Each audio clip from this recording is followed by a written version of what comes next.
Hello everyone, আসসালামু আলাইকুম। শুরু করছি নীলাম্বরের রোদ্দুরে হাতছানি, লিখনিতে বেলা শেখ, পর্ব সংখ্যা ৫। কথা কাটাকাটি এক পর্যায়ে এক কালো শক্তপোক্ত হাত নওরিজ মাহবুবের কলা চেপে ধরে। সাথে সাথেই যেন পরিস্থিতি অস্বাভাবিক রকমের শান্ত হয়ে যায়। নওরিজ ঘাড় নিচু করে শার্টের কলায় থাকা গন্ডারের মতো হাতটার দিকে তাকায়।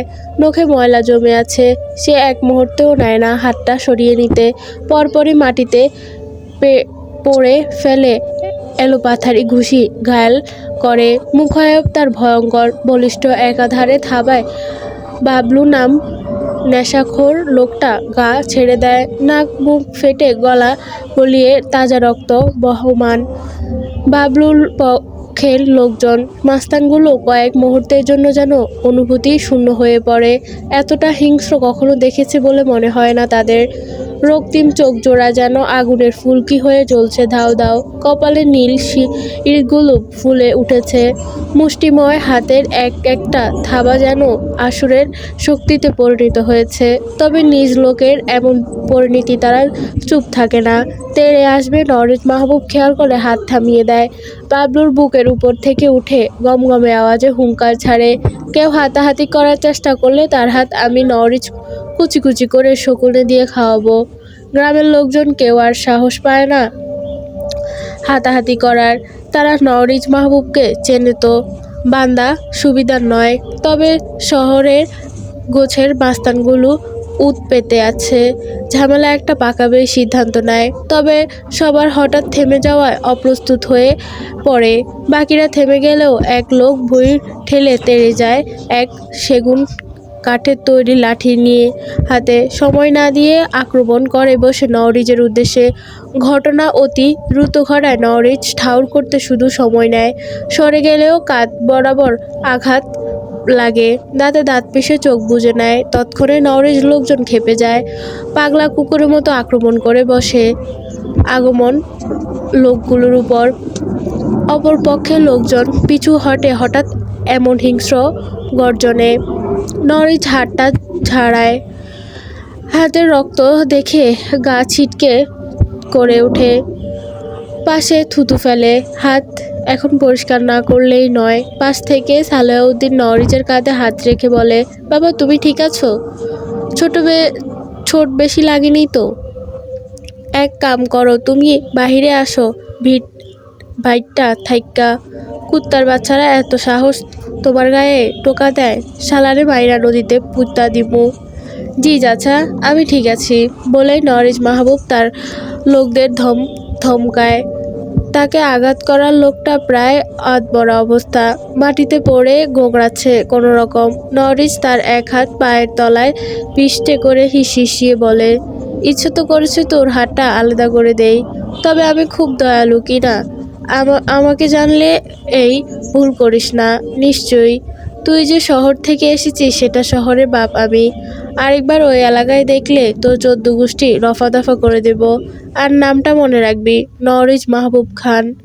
গমগমে সুরে হুঙ্কার ছেড়ে বলে নওরিজ মাহবুব। তার পক্ষে যুবক ছেলেগুলো হৈ হৈ সুর তোলে। কেউ বা সিটিও বাজায়। তবে এত পুরুষের ভিড়ে মোটা সোটা একটা মহিলার আগমন হঠাৎই পরিবেশ পাল্টে গেল। বাবলু ও আহত লোকদের কতজন লোক চাংদোলা করে নিয়ে যায় হাসপাতালের উদ্দেশ্যে। নওরিজ ভ্রু কুঁচকে যায় মহিলার দিকে। খাটো মোটাসোটা বয়স্ক মহিলা, চোখে মুখে রাগের প্রতিচ্ছবি। সে চেনে এই মহিলাকে। নেশারু বাবলুর সম্মানিত শাশুড়ি আম্মা, তার মারহুম দাদাজানের ফুফাতো বোনের শেফালি বানু। মহিলার দপাট পাশের গ্রামে প্রচুর। তার মাঝে মহিলা সুলভ কোনো আচরণই লক্ষ্য করা যায় না। কথা বলবে মনে হয় ভূমিকম্প হচ্ছে। তার মধ্যে মেয়েলি স্বভাবের মধ্যে একটাই পোশাক, তবে তারও ছিঁড়ি জাতা। নওরিজ বিরক্ত হয় ঢের। মহিলা দেখলেই তার গা জ্বালা ওঠে। মহিলা এগিয়ে এসে নওরিজের দিকে তাকিয়ে বলল, সাহস তো বেটার কম না। তবে নিজেদের মধ্যে ঝামেলা করার কি ঠিক হলো? ভদ্রমহিলার নাম শেফালি শান্তভাবেই বলল। তবে তার আওয়াজ শুনে যেন কেউ মনে করে মাইকে ঘোষণা করা হচ্ছে। নওরিজ বেজায় বিরক্ত হয়, থমথমে গলায় বলে, এই জমি বিক্রি করার টাকা গিলছে আপনার গুণধর জামাই। বছর না গড়াতেই আবার জমি দখল করতে আসে কোন ঝুঁকিতে? আপনি নিজেও তো সাক্ষী ছিলেন। ঝামেলা চুলিতে গিয়ে ঘুরেন, আবার আত্মীয়তার দোহাই দেন। শেফালি তীক্ষ্ণ দৃষ্টি নিক্ষেপ করে ছেলেটাকে চেনে। সে এলাকার চেয়ারম্যানের ছেলে, আশেপাশে গ্রামে ভালোই চর্চা হয়। তার উপর দুঃসম্পর্কের নাতি, কেউ তার সামনে এভাবে গলা ছাড়িয়ে কথা বলবে, সোজা থাপ্পড় বসিয়ে দিত। সে পানে পিক ফেলে বলে, আমি জানতাম না হারামজাদা এই কাজ করছে। আমি পড়ছি ফাসাদে। নতুন কুলক্ষণে জানোয়ারের সাথে মেয়ে বিয়ে দিতে গেলাম। থাক, সে কথা আর ভেজাল করিস না। আমি সবাইরে নিয়ে যাইতেছি, আর আইব না। নরিজ হা না কিছু বলে না, বিরক্ত মুখে দাঁড়িয়ে। শেফালি নামক মহিলা এগিয়ে এসে নরিজের কাঁধে হাত রেখে বলে, বাইতে যাইস, কথা আছে তোর লগে। বাড়ির রাস্তা ভুইলা গেছিস নি? ছোটবেলায় কত যাইতি। জর্দা বেসানো পারে উটকো ঘন্ত। নরিজ গা গুলিয়ে ওঠে। মহিলা যেখানে হাত রেখে মনে হয় জ্বলে উঠল। সে তড়িৎ বেগে সরে দাঁড়ায়, বলল, যাব ইনশাল্লাহ। শেফালি ভ্রুকুচকে চায়। নরিজ নিজ লোকের সাথে কথা বলায় ব্যস্ত দেখায়। শেফালি পরপর হেসে চলে যায় দাপুটে ভঙ্গিতে। ছেলেটাকে তার ভারী পছন্দ। শেফালি নামক মহিলার প্রস্থান বাবলুর পক্ষে লোকজন মানে মানে কেটে পড়ে। তারা চলে যেতেই নরিজ ভিড় থেকে বেরিয়ে আসে। গমগমে আওয়াজ হুকুম তোলে, জলদি পানি আন, সাথে স্যানিটাইজার। হ্যান্ড ওয়াশ হলে আরও ভালো হয়, আর টিস্যু বক্স। একটা ছেলে কয়েক পায়ে গিয়ে হঠাৎ ফিরে এসে বলে, রিজ ভাই, পানি নয় আনলাম, তাই বাকি সানি পানি কই পামু? নরিজ কটকট করে চায়। গায়ে লেপটে থাকা শার্ট খুলে হাতের রক্ত মুছে ছুঁড়ে ফেলে। বলিষ্ঠ দেহে উন্মুক্ত হয় নিমিত্তে। ফর্সা বলিষ্ঠ গত নজরে কাটতে সক্ষম। বাম কাঁধের সেখানটায় আঘাত করেছিল, সেখানে অল্প তাজা রক্ত বেরিয়ে আসে। নরিজ ধমকে বলে, জাহান্নাম থেকে আন গাদার দল, পানি আন জলদি করে, ভালো পানি, পুকুরের পানি আনিস না জানো। ছেলেটা তৎক্ষণাৎ দৌড়ে যায়। নরিজ শ্রেয় মুখটা মণ্ডল ছুতে নিয়েও ছোঁয় না। হাতে এই নেশা করে রক্ত লেগে আছে। একটু পরেই ছেলেটা জগ আর পানি নিয়ে আসে। নরিজা হাত ভালোভাবে কষলে ধুয়ে নেয়, মুখটাও পানি ছিটা দিয়ে স্বস্তির শ্বাস ফেলে। গাটা এখনো গোলাচ্ছে।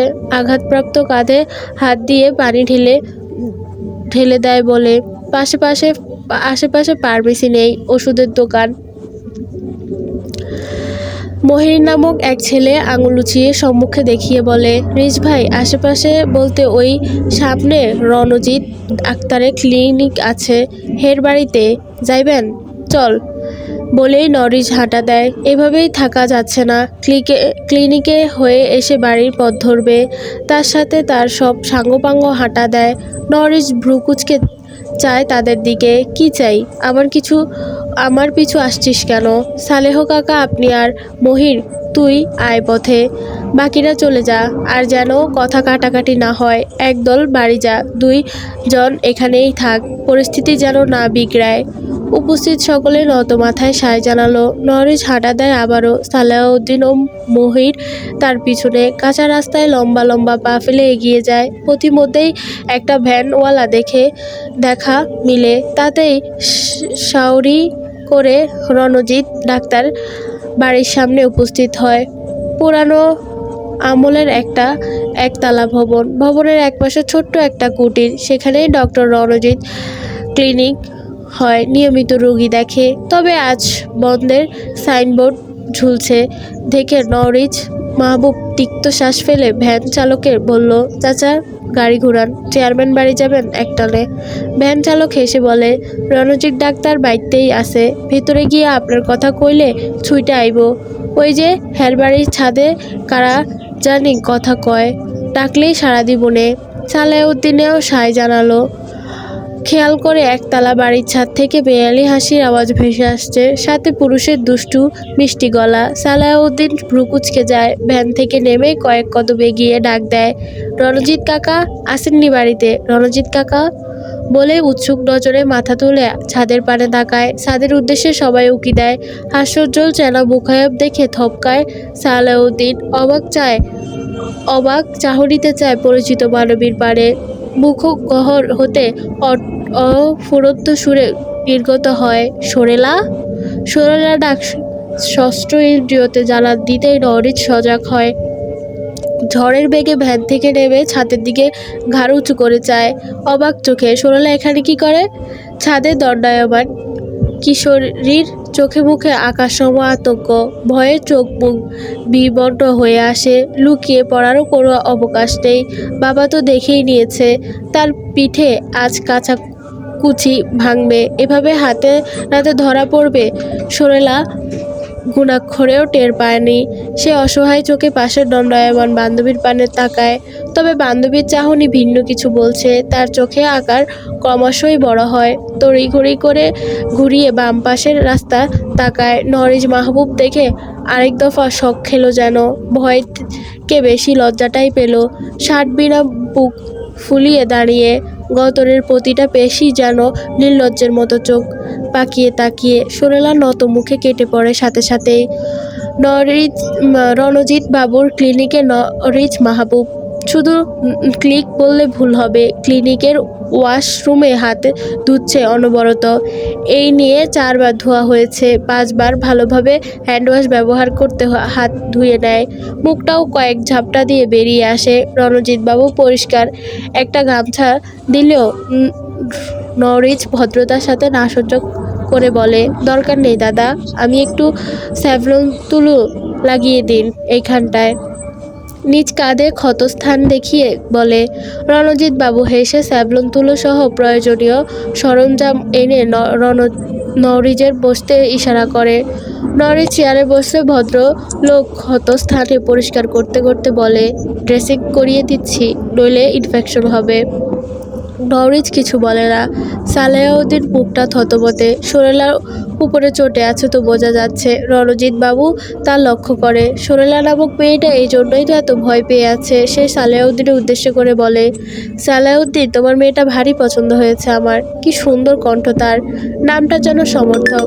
সোরেলা, বয়স থাকলে আমি ঘরে লুকিয়ে রাখতাম। নরিজ মাহবুব ভ্রুকুচকে চায়, ব্যঙ্গ করে বলে, উঠোন পেরোলেই শ্মশান ঘাট, অথচ ঘাড় বাঁধার স্বপ্ন বুনেন। ভালো হয়ে যান দাদা।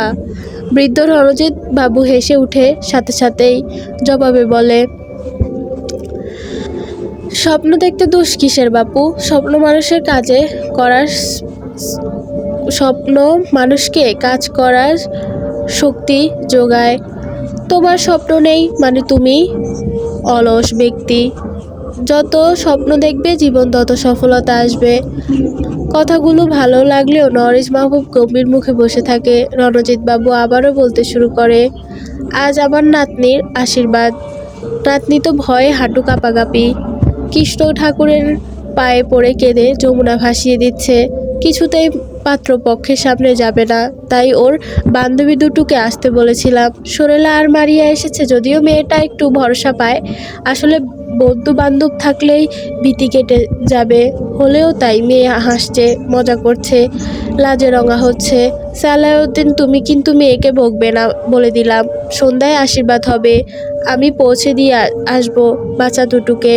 সালাউদ্দিন কিছু বলবেই তার আগেই নরিজ গমগমে সুরে বলে ওঠে, বাড়ি মেয়ে এত বেলা অন্যের বাড়ি পড়ে থাকবে, ব্যাপারটা অনেক ভালো চোখে দেখবে না দাদা। যোগ জামানা ভালো না। পাত্রপক্ষের সাথে নিশ্চয়ই অনেক ছেলেপুলে আসবে, আর আপনার বাড়িতেও জোয়ান ছেলে কম না। মেয়ে বড় হয়েছে, অন্যের ঘরে পাঠাতে হবে, এসেছিল থেকেওছে কিছু সময়। আপনি ওদের পাঠিয়ে দিন অনুগ্রহ করে। আমার পর হলাম বুঝি? ধর্ম এক না হলে কি পর করে দিচ্ছ বাছা? বৃদ্ধার কথায় নরিজ ঠোঁট চেপে ধরে ছোট্ট শ্বাস ফেলে বলে, ধর্ম টানছেন কেন? আপনিও মানুষ, আমিও মানুষ, ভেদাভেদ কিসের? আমাদের ধর্ম শান্তি শৃঙ্খলা শেখায়, উগ্রতা নয়। বিকালে অবধি ঠিক আছে, সন্ধ্যার পর যুবতী মেয়ে অন্যের বাড়িতে থাকবে, শোভা দেখায় না। আশা করি বুঝতে পারবেন। নিয়ে যাস, আমি তো 7 পাকে বেঁধে ঘরে তুলছি না। রণজিৎ বাবু হেসে বলে ওঠে, কাজ ছোট করে স্যাবলল বেঁধে দিয়ে কিছু ওষুধও দেন। নওরিজ উঠে দাঁড়ায়, পকেট থেকে টাকা বের করে বৃদ্ধা অজুহাত দেখিয়ে ভেতরে চলে যায়। নওরিজে বুঝতে বাকি থাকে না, সে কাঠের টেবিলের টাকা রেখে বেরিয়ে যায়। ক্লিনিক থাকে অপেক্ষা কারো আগমনের। সালাউদ্দিন দাঁত কটপট করে। মেয়েটা সাহস কত! স্কুলে যাওয়ার নাম করে বিদ্যুর বাড়িতে টই টই করে ঘুরে বেড়াচ্ছে। এর পায়ে জলদি শিকল দিতে হবে, যদি আর কারো কথাই শুনবে না। ইতিমধ্যেই রণজিৎ বাবু হাস্যোজ্জ্বল মুখে এগিয়ে আসেন। তার পেছনে দুই কিশোরী রত মুখে এগিয়ে আসে। নওরিজ ভ্রু উছিয়ে যায়। বোরকা নেকাব মুড়ে আছে এখন। ছাদে তো বোরকা ছাড়াই হি হি হি হি করছিল। সাথে আরো কিছু ছেলে মেয়ে ছিল। নওরিজ মেজাজ তুকে, কত বড় সাহস মেয়েটা, তাকে মিথ্যে বলছে। তার কথা অমান্য করে ফোন দিয়ে চুক্তিমূলক ঘুরে বেড়াচ্ছে। রাস্তায় দিয়ে এলে তো তার নজরে পড়তই। সুরেলা ধীরে পায়ে হেঁটে বাবার পাশে দাঁড়ায়। বাড়িও তার সাথী। রণজিৎ বাবু চলে গেলে সালাউদ্দিন বলে, রিজ বাবা তুমি যাও মহিরের দিয়ে, আমি মাইয়া দুটোকে নিয়া যাইতাছি। একসাথেই যাই চাচা, ব্যান তো আছেই। পা ঝুলিয়ে বসলো আটবে। আর মহির তুই হেঁটে চলে যাস। মহির মাথা কাত করে সায় জানালেও তার যাওয়ার বিন্দুমাত্র ইচ্ছে নেই। সে আর চোখে সরলার দিকে চায়। চেয়ারম্যান চাচা এর কথাই বলেছিল, এই মেয়েটাই তো বিয়ে করতে হবে। সে তো প্রথমে নাক ছিটকাচ্ছিল, কাইল্লা ভূত বিয়ে করবেনি সে। মহির মোল্লা যেমনই হোক, গায়ের রং সহ মাসাল্লাহ দেখতে খারাপ না, শুধু চাল চুলো নেই, এই যা। তবে সুরেলা এখন দেখে মহির মোল্লা যেমনই হোক, গায়ের রং সহ মাসাল্লাহ দেখতে খারাপ না, শুধু চাল চুলু নেই, এই যা। তবে সুরেলা এখন দেখে মনে হলো ওটা খারাপ নয়। চোখ দুটো মনে হয় কোনো বশীকরণীয় মন্ত্র। তার গায়ে কতটা ভালো হবে মনে হয় ভেবেই তার চিত্রে টকবক উঠে। দাঁত বের করে হেসে সুরেলা নামক রমণীর আপাত মস্তক দেখে নেয়। তবে কারো ধমকে হুঁশ ফিরল মহিরের। মানে কেটে পড়ে তৎক্ষণাৎ। ভ্যান একপাশে পা ঝুলিয়ে নওরিজ, সালেউদ্দিন পাশে, মারিয়া ও সোরেলা। চালক ফ্যান্ডেল ঘুরিয়ে ভ্যান টানে জোরেই। কিশোরী এই দায় মুখটা শুকনো দেখায়। কত কষ্ট করে পাড়ার মধ্যে দিয়ে ঘুরে ফিরে বান্ধবীর বাড়ি পৌঁছালো। তবে শেষমেশ ধরা খেয়েই গেল। মারিয়া অবশ্য ভাবান্তর নেই, কিন্তু সে বান্ধবীর দুঃখে ব্যথিত নয়নে তাকায়। মেয়েটার চোখ টলটল করছে। সে জানে সালেহ চাচি বাড়ি ফিরেই গন্ডগোল একটা বাঁধাবেই। সে ভ্যানের কিনারায় থাকা বান্ধবীর হাতে হাত রাখলো। সুরেলা তাকায় তার পানে। মারিয়া চোখ আশ্বাস দেয়। বান্ধবীর মতো ভালো করতে ঘাড় একটু বাঁকা করে পেছনের দিকে ইশারা করলো। সুরেলা ভ্রুকুচকে ঘাড় ঘুরায়। বলিষ্ঠ ধপধপে ফর্সা পিঠে যেন তার চক্ষু লজ্জা শতক গুণে বাড়িয়ে দিল। কান ভারী হয়ে আসে। মনে মনে আস্তাগফিরুল্লাহ জপে। বেহায়া বেলাজ পুরুষ মানুষ কিভাবে খালি গতরে আছে, লজ্জায় মাথা খেয়েছে নিশ্চয়। এই লোকের শার্ট কোথায় গেল? মারিয়া তার বাড়ির রাস্তায় নামিয়ে ভ্যান চালক চেয়ারম্যান বাড়ির দিকে এগোলে সালাউদ্দিন ভ্যান থামাতে বলে। থামালে নেমে এসে সুরেলাও নামতে ইশারা করে। সুরেলা নেমে বাবার পাশে দাঁড়িয়ে নত মুখে। নওরিজ ভ্রুকুচকে চাইলে সালেউদ্দিনে বলে, তুমি যাও রিজ বাবা, আমরা ওই চড়া পাতাইল্লা যামু, 2 মিনিট লাগতো না। নওরিজ আর চোখে সুরেলা পানে চায়। মলিন নত মুখে জোড়া দেখে ঠোঁট গোল করে শ্বাস ছেড়ে বলে, চাচা আমার খামারে কিছু কাজ আছে, আজকেই করা জরুরি, আপনি আমার সাথেই চলেন। সুরেলা একাই যেতে পারবে, এইটুকু পথ কি করে পারবি না?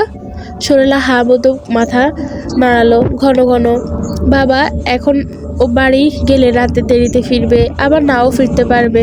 সে যাই হোক, তার জন্য ভালো। রাতে ভাইয়ের সামনে কিছু বলতে পারবে না। তার মনটা ফুরফুরে হয়ে যায়। মাথা তুলে তাকায় সম্মুখে ভ্যানে বসা অর্ধনগ্ন লোকটার পানে। সাথে সাথে চোখ নামিয়ে দেয় লাজে। নীল অম্বরে সাদা সাদা মেঘের বেলায় ভেসে বেড়ায় হাজারো স্বপ্ন। ইচ্ছেরা ঢানা চাপটায়। হালকা পাগলা হাওয়া এলোমেলো সুর তুলে বসন্তের আগমনী বার্তা দিয়ে যায়। চেয়ারম্যান বাড়ির ছাদে বসে কিশোরী রূপসা 2 হাত মেলে রোদ পোহায়। হাতের মেহেদি বাটা শুকনোর উদ্দেশ্য।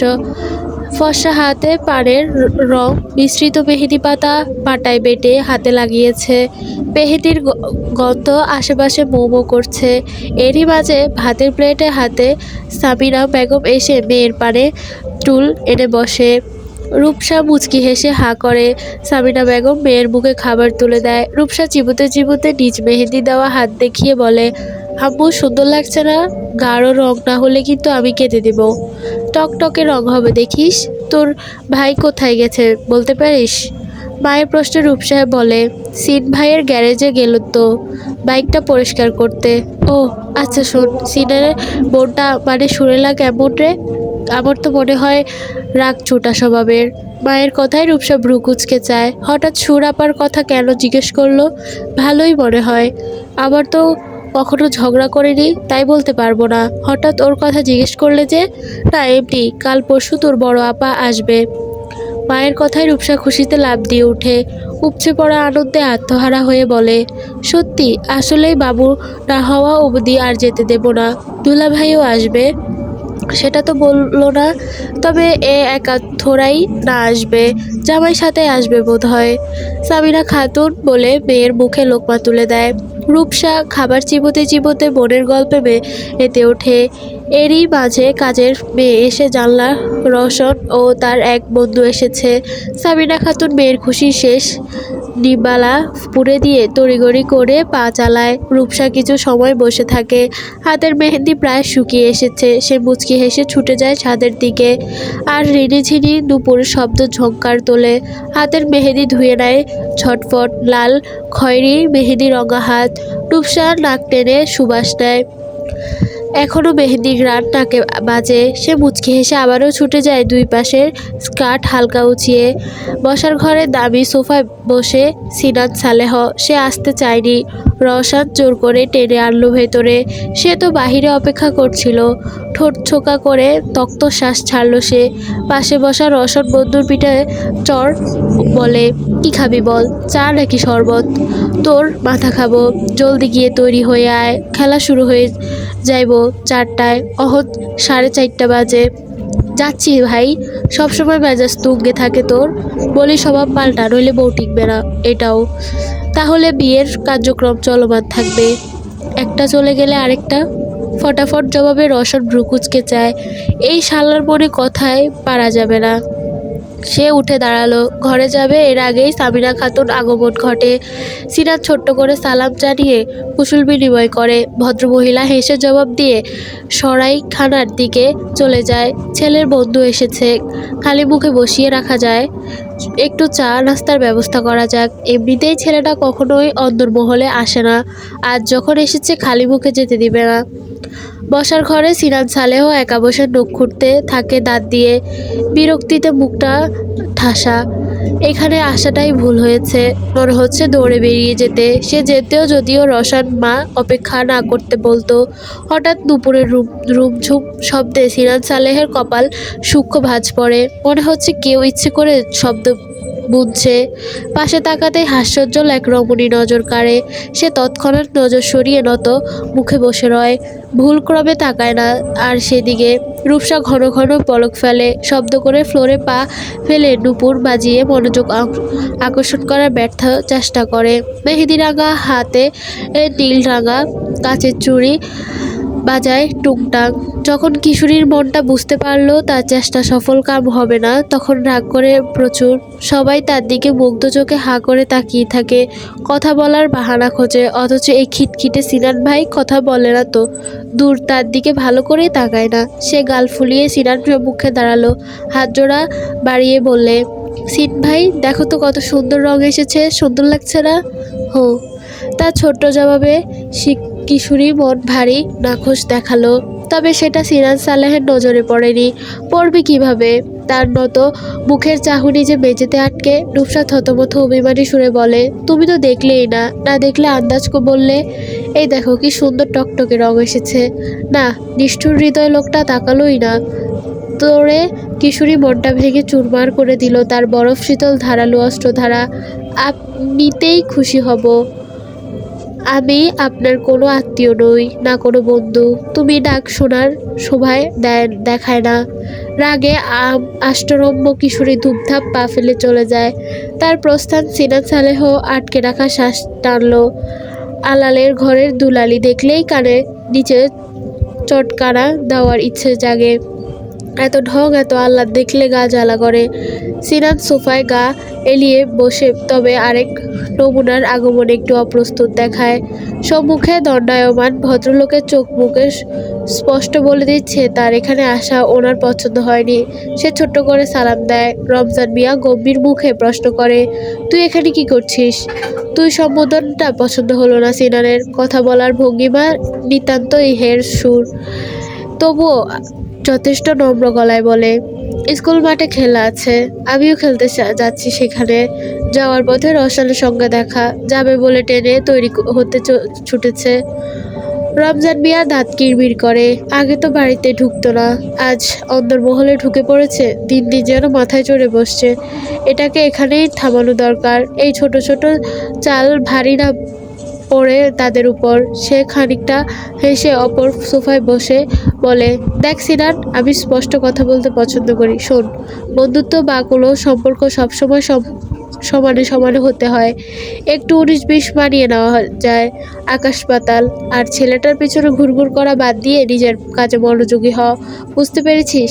সিনাত সালেহ গম্ভীর মুখটা অতি স্বাভাবিক। সে উঠে দাঁড়িয়ে বলল, আমিও ঘুরিয়ে পেঁচিয়ে কথা বলতে বড্ড পছন্দ করি চাচা।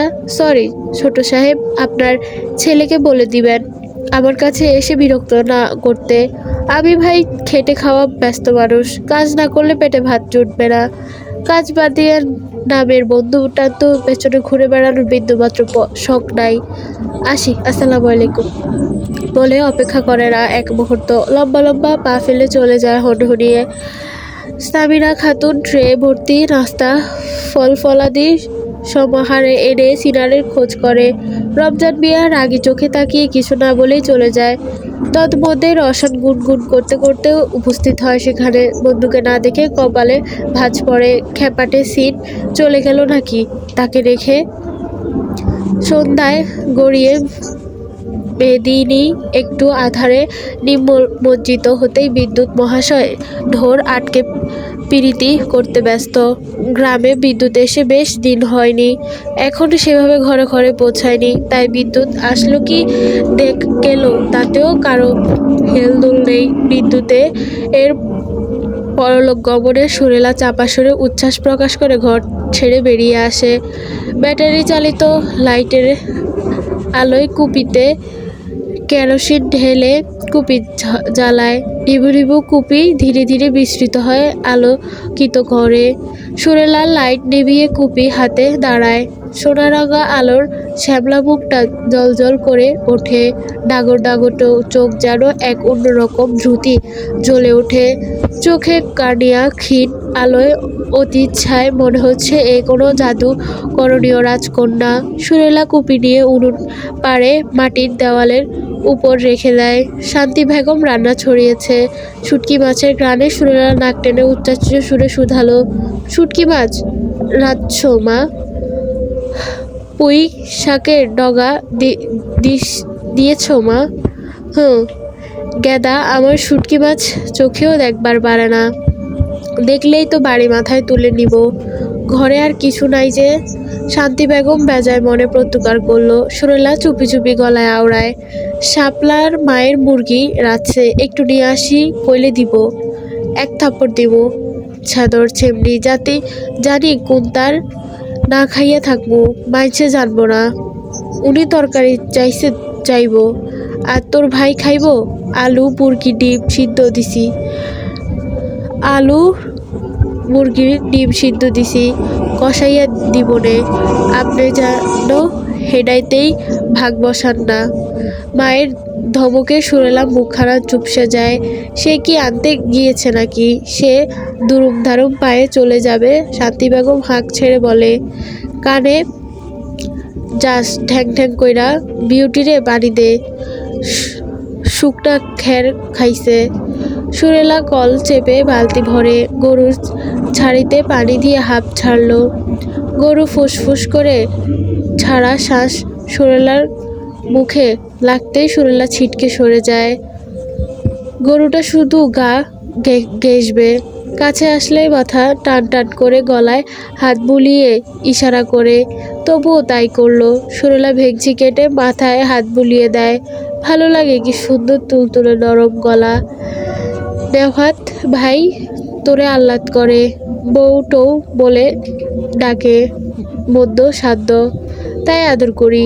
আদরে আদরে বাদর হয়ে যাস না বিউটি ভাবি বলেই হেসে ওঠে। কি দিনকাল এলো ভাই, গরুকেও ভাবি ডাকতে হয়। ওর হাসি থামতেই সিনাত সালেহ ডাক ভেসে আসে। ডাকটা শুধু তার মহাশয় গিন্নির শ্রাবণ ইন্দ্রিয় বসেছে। হাম্বা হাম্বা সুর তুলে ডাকে। সুরেলা ছোট ছোট চোখে ছায়। এই 2 দিনের এত মোহব্বত, তার মোহব্বতের টানেই বোধহয় ছুটে এলো সিনাত সালেহ। চাঁদের স্লান আলোয় সুরেলা খেয়াল করে ভাইয়ের গলার মেডেল, গেঞ্জিটাও কাদা মেখে আছে, নিশ্চয়ই খেলায় জিতেছে। সে খুশি হয়ে বলে, ভাই তোমার দল কি জিতছে তাই না? কি প্রাইজ দিল? এই যে টিনের একখান মডেল, 150 টাকা একখানা কাপ, সব খেলার ঘরে 100 টাকা আর বর পেট খাওয়াইলো। শান্ত গলায় বলেই সিনাত মেডেল বিউটি গলায় রমণীর গলায় পরিয়ে ললাটে একটা চুমু এঁকে বলে, আমার সোনা ময়না হাম্পা, এইটা তোর। বিউটি খুশি হলো কিনা বোঝা গেল না। জিভ বের করে মেডেল গলৎকরণ করার চেষ্টা করলো, ব্যর্থ হয়। সিনাত সালেহের দিকে মুখ ঘুরিয়ে মৌ সুরে বলে, সুরেলার ঠোঁট চেপে হেসে বলে, তোমার বউ সোহাগ চায়, একটু সোহাগ করো বলেই হাসতে হাসতে চলে যায়। সিনাত সালেহ ধমক দিতে গিয়েও দেয় না। সুরেলা উনুন পাড়ে পিঁড়ি পেতে বসে। শান্তি বেগম সিলভার কাপ মাছ উঠছেন। সুরেলা গালে হাত দিয়ে চেয়ে চেয়ে দেখছে। মাছ কাটা দেখতে ভালোই লাগছে। সিনাত গোর পার্ক থেকে বেরিয়ে এলে শান্তি বেগম তাকে উদ্দেশ্য করে বলেন, গেদা মাছ তো আনছিস? তরকারি কিছু নাই, হলুদ রসুন ও আনা লাগতো। খালি নাই নাই নাই, ওইডা আনো এইডা আনো, আমি তো আসি হুকুমের গোলাম। যার যা দরকার খালি কবি, আইডা দিব। সাথে টাকার ভান্ডিলও দিস। বাড়িতে আসতে পারি না, ওনাদের শুরু হইয়া যায়। খ্যাক করে ওঠে মায়ের উপর। শান্তি বেগম কাচুমাচু মুখে মাছ কাটার মনোযোগী হয়। মেজাজ সবসময় তাগে উঠে থাকে। সুরেলা ভাবে বারে বারে কেটে পড়বে, কেননা ভাই এর পরে গুতাটা তাকেই দিবে।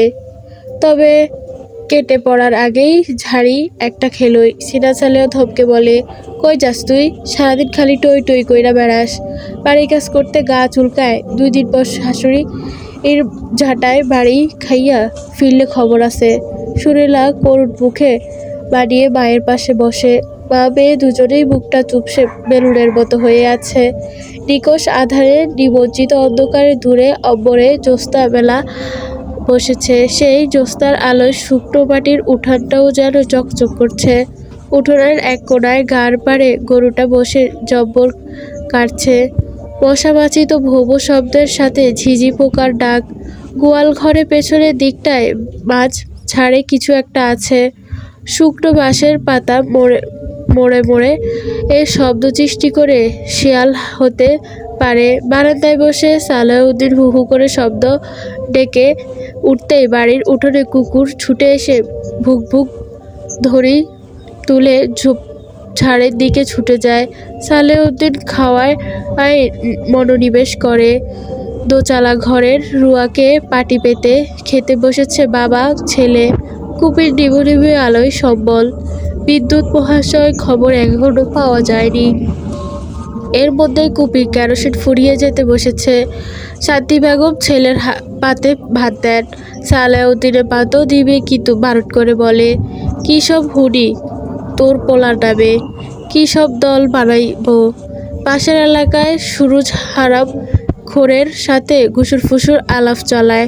চেয়ারম্যানের বাড়ি নিয়ে কথা হয়। হেই খোঁজ কি রাহে, এইসব থাইক্কা দূরে থাকতো কইস। শান্তি বেগম অসহায় চোখে ছেলের দিকে তাকায়। সিনাত বিরক্ত হয় ঢের, কাট কাট সুরে বলে, আপনার মাথা হ্যাগের বড্ডু। দল বানাবো, তবে সেটাই স্বেচ্ছাসেবক দল। রাজনৈতিক দলের সাথে কোনো উঠা বসা নাই। গ্রামের উন্নয়ন আর সাধারণ মানুষের জন্যই এই দল। রিজভাই নিজে সাহায্য হাত বাড়িয়ে দিয়েছে।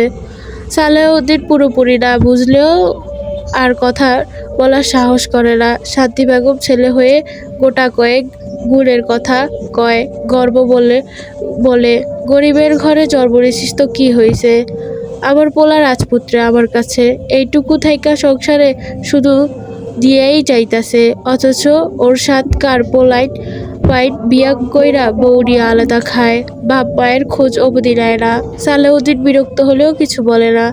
খাওয়ার মাঝেই বা হাতে পকেট থেকে 500 টাকা মলিন নোট বের করে সিনানের ভাতের থালার সামনে রেখে বলে, কাল চেয়ারম্যান আইব বাইতে, ভালো মন্দ কয়টা খাওয়ার জোগাড় করিস।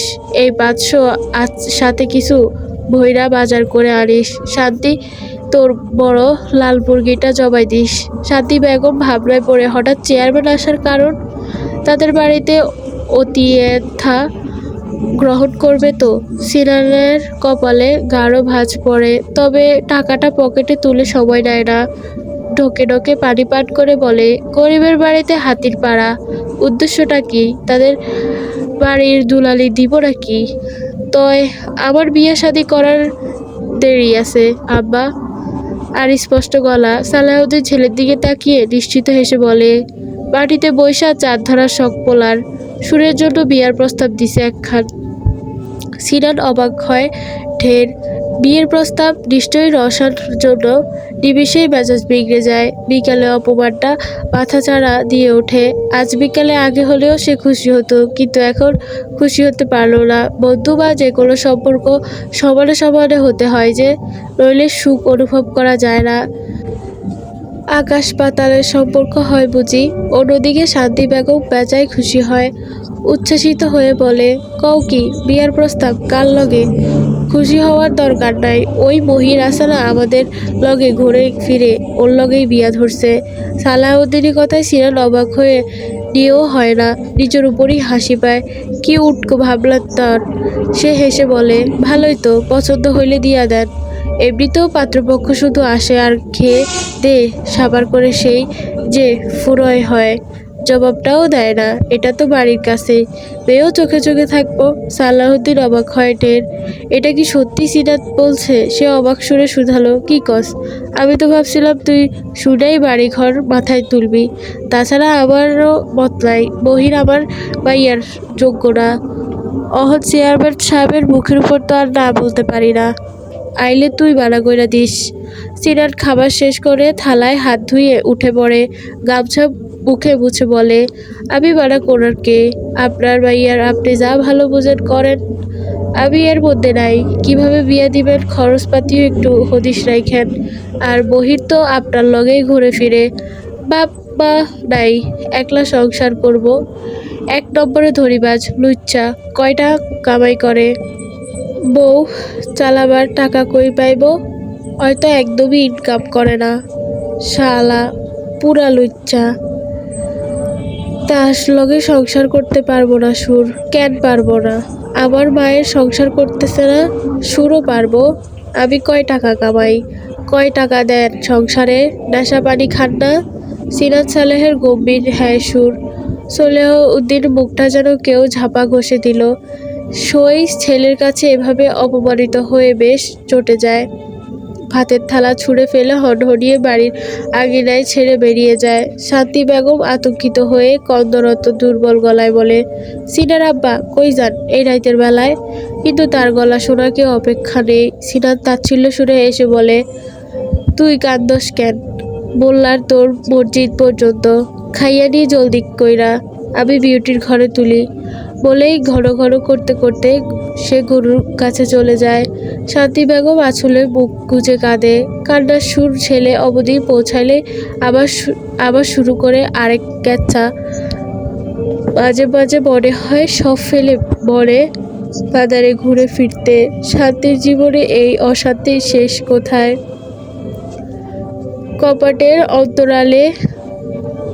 কপাটের অন্তরালে লুকিয়ে থাকা সুরে যায় শান্ত দুরব বালিকার ন্যায়